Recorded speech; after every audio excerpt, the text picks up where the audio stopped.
Hello YouTube viewers, thank you so much for tuning in, and this is a glimpse of the miniature horse farm project that I have been working on, and I cannot wait for you to see the entire project.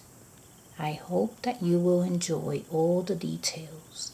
Now this beautiful background that you see here is a page from a Dollar Tree calendar.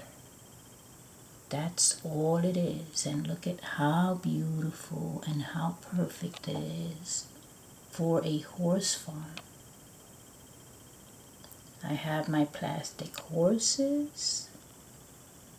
The grass is a bath towel that I usually use for my outdoor creations.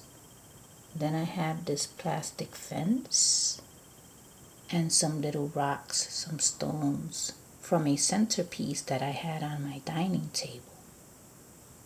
I also have a Dollar Tree solar light right in the corner here.